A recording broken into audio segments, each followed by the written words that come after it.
Bismillahirrahmanirrahim. Assalamualaikum warahmatullahi wabarakatuh. Alhamdulillahirabbil alamin. Wassalatu wassalamu ala asrafil anbiya wal mursalin sayyidina wa maulana Muhammadin. Amma ba'du. Salam sejahtera kepada pemirsa yang budiman. Dalam pembahasan kemarin kita sudah membacakan surat Al-Insyirah terjemah beserta tafsirannya secara umum. Untuk hari ini kita akan membahas ayat pertama sampai ketiga di surat Al-Insyirah. Dan kitab yang dibaca adalah kitab Safwatut Tafasir. Mudah-mudahan apa yang kita baca, apa yang kita dengar, dan apa yang kita renungi dalam pembahasan hari ini bisa membuat kita paham terhadap ayat-ayat Al-Quran, lebih khusus terhadap ayat yang terdapat di surat Al-Insyirah. Sebelum kita mulai, alangkah baiknya bertawassul kepada Nabi Muhammad, para keluarga beliau, para sahabat, para guru-guru, dan kepada pengarang kitab ini. Khususan Al-Fatihah. Bismillahirrahmanirrahim. Tafsir Alam Nasrah Laka Sadrak. Istifhamun bimakna takriri, ay qad sarahna laka sadraka ya Muhammad bil huda wal iman wa nuril Qur'an, ka qaulihi ta'ala faman yuridillahu ayyahdiyahu yasrah sadrahu lil Islam. Ayat pertama yaitu bermakna istifham atau kata tanya, menunjukkan arti takrir atau penetapan. Jadi istifham dalam ayat tersebut, ayat ini bukan istifham tapi mempunyai arti takrir atau penetapan, yang berarti yaitu kami telah melapangkan dadamu wahai Muhammad dengan hidayah dan iman dan cahaya Al-Quran, seperti firman Allah, faman yuridullahu ayyahdiyahu yasrah sadrahu lil Islam. Barang siapa yang Allah kehendaki untuk mendapatkan hidayah, maka dia akan dilapangkan dadanya terhadap Islam. Qala Ibnu Katsir, ay nawwarnahu wa ja'alnahu fasihan rahiban wasi'an. Ibnu Katsir berkata,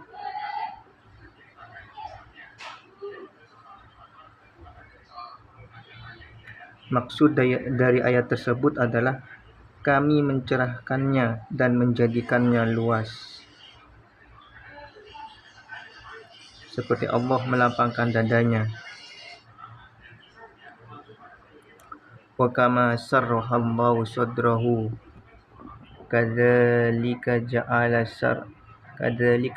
sar'ahu fasihan samhan sahlan la harajun fihi wala isrun wala daikun. Saya ulangi lagi, Ibnu Katsir berkata maksud dari ayat tersebut adalah kami mencerahkannya dan menjadikannya luas, seperti Allah melapangkan dadanya. Begitu juga Allah menjadikan hukumnya luas, permisif dalam kurung, serba membolehkan dan mudah. Tidak ada kecanggungan, tidak ada stres, dan tidak ada tekanan. Wa qala Abul Hayyan berkata, syarhus sadri tanwiruhu bil hikmati wa tawsi'uhu litalaqi litulaqi ma yuha ilaihi. Abu Hayyam berkata, melapangkan dada adalah mencerahkannya dengan kebijaksanaan dan meluaskannya untuk menerima apa yang diwahyukan kepadanya.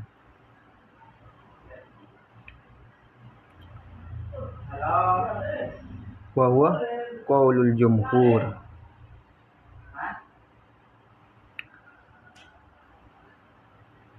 Dan pendapat ini adalah menurut mayoritas ulama. Wakilah wasyakku Jibril li sadrihi fi sugrihi.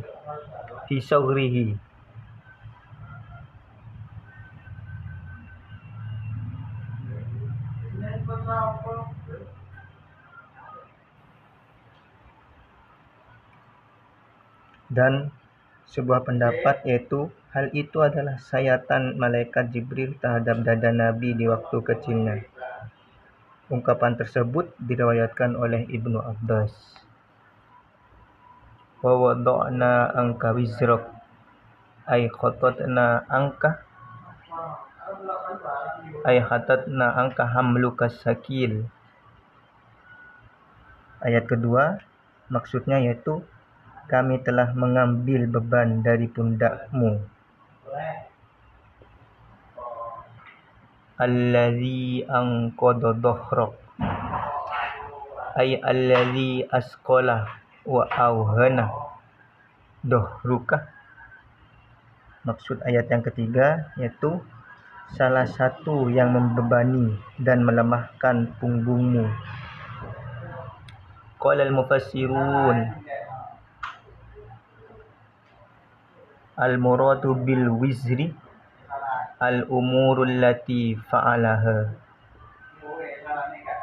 wa wad'uha anhu wa ghufranuha lahu. Kaqaulihi ta'ala liyaghfirallahu lakum wa ma taqaddama min dhanbika wa ma ta'akhkhar.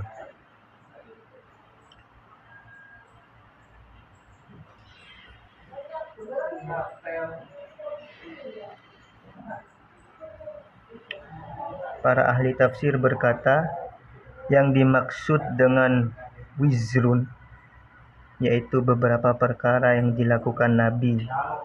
Menyingkirkannya maksudnya memaafkannya, seperti firman Allah, agar Allah maafkanmu terhadap dosamu yang lalu dan yang akan datang.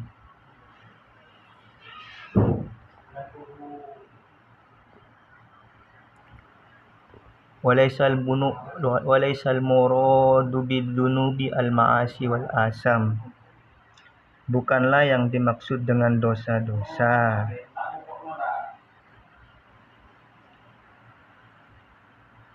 Kenapa? Fa innar rusulu ma'sumuna min maqarafatil jaraim. Karena para rasul tidak mungkin melakukan kejahatan. Walakin ma fa'alahu alaihi salam anil ijtihadi wa utiba alaihi. Akan tetapi pekerjaan Nabi tersebut berupa ijtihad dan teguran. Ka'idnihi lil munafikin fit tahallufi anil jihadi hina tadaru. Seperti Nabi mengizinkan orang-orang munafik untuk meninggalkan jihad ketika mereka meminta maaf.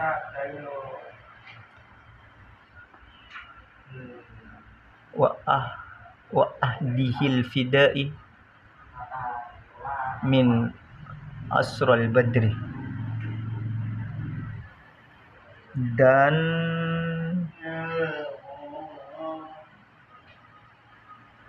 seperti Nabi mengambil uang tebusan dari para tawanan Badar.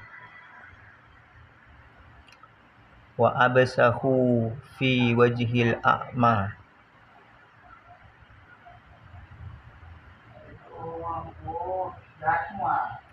dan seperti juga berpalingnya Nabi terhadap orang buta.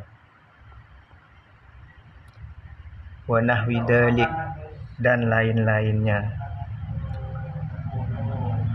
Qala fit tashil,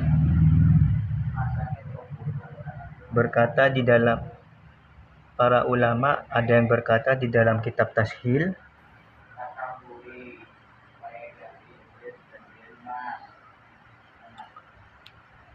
wa innama wusifat dunubul anbiya bisyakli, dosa-dosa para nabi yang berat, bisyakli wahiyah saghairu maghfuratun lahum. Jadi dosa-dosa para nabi yang berat itu adalah dosa kecil yang telah diampuni, lihimmihim biha wa tahassurihim alaiha. Kenapa para nabi menganggap dosa kecil yang telah diampuni dianggap dosa besar oleh para nabi sendiri?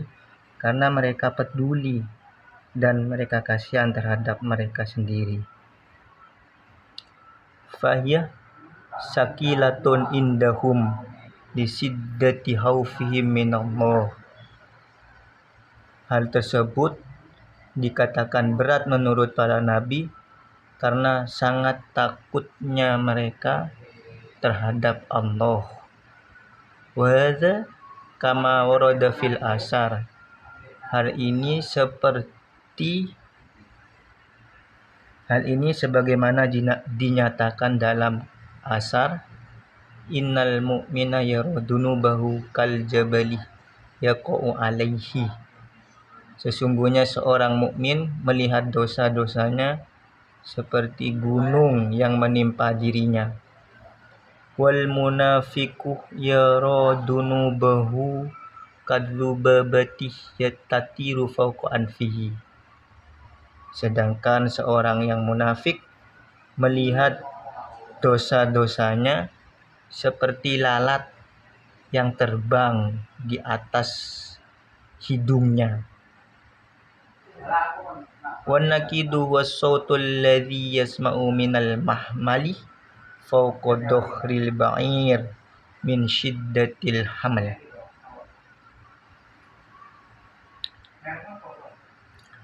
Antitesisnya adalah suara yang terdengar dari barang yang dibawa di atas punggung unta karena intensitas beban. Perlu diketahui di sini, antitesis adalah salah satu majas yang mengandung gagasan yang bertentangan dengan mempergunakan kata-kata atau kelompok kata yang saling berlawanan dalam satu kalimat. Seperti kita ketahui, dosa menurut orang mukmin dengan dosa menurut seorang munafik ini sama, cuman berbeda pemahaman. Itulah dinamakan antitesis.